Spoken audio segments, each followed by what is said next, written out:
A warehouse worker is pushing a 90-kilogram crate with a horizontal force of 287 newtons at a speed v equals 0.88 meters per second across the warehouse floor. He encounters a rough horizontal section of that floor, which is 0.75 meters long, and there's a coefficient of kinetic friction between the crate and the floor of 0.356.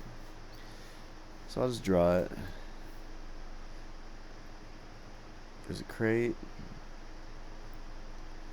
person pushing the crate.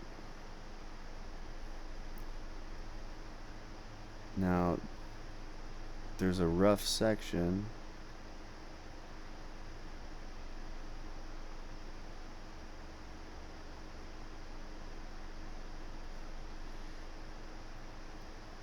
And the rough part lasts for 0.75 meters.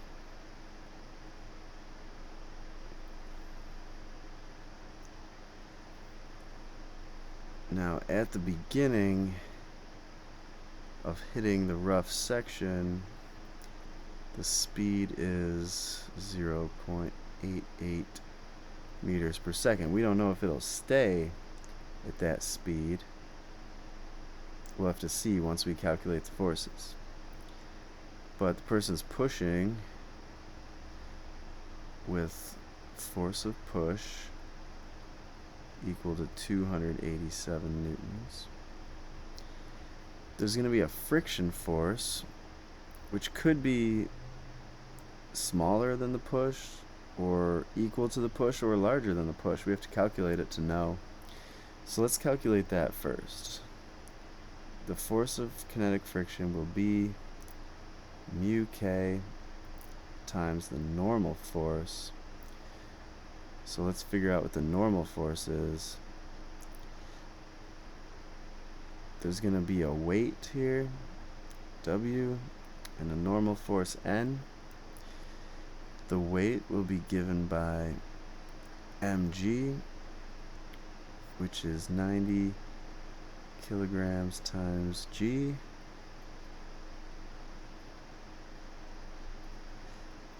And so that's going to be 882 newtons.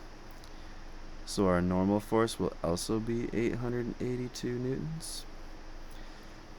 Now we can plug in that force of kinetic friction will be 0.356, coefficient of kinetic friction, times our normal force of 882.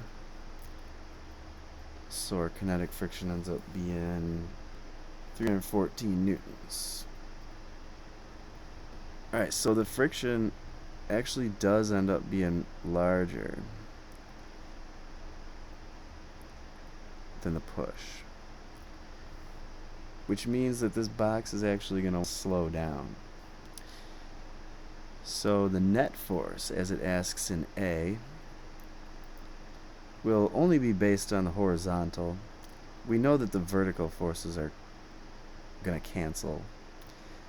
So the net force in the x direction will be the push minus the friction, 287 newtons minus 314 newtons,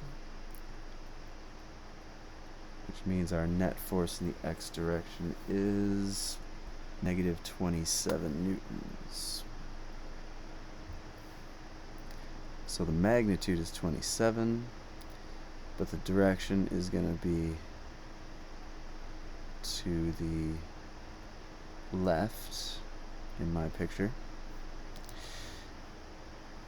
Determine the net work done on the crate while it's being pushed over this rough section of floor.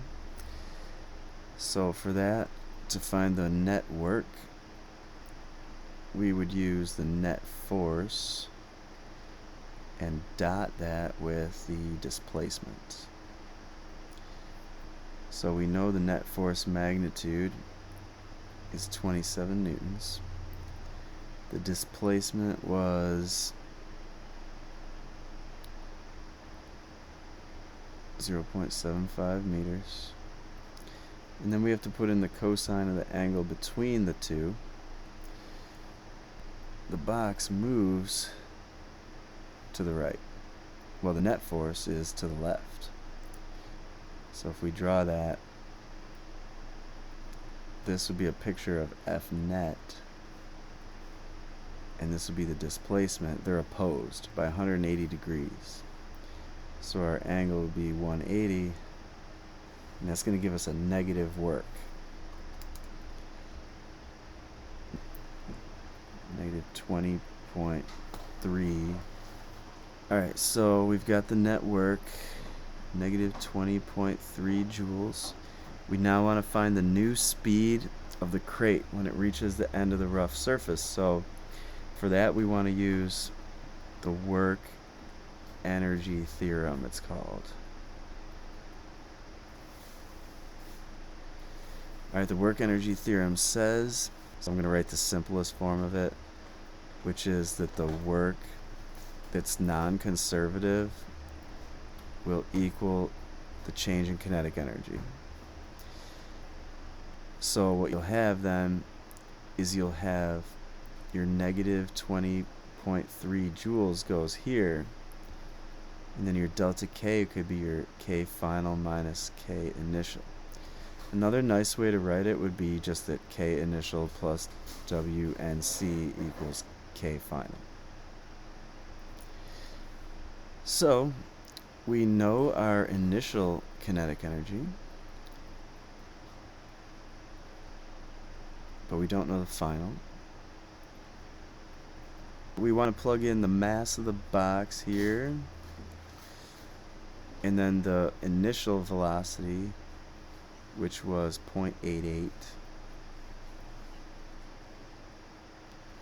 Square that. And then we could solve this for V. We want to plug in the mass over here though as well, so that would just be 1/2 90 times VF.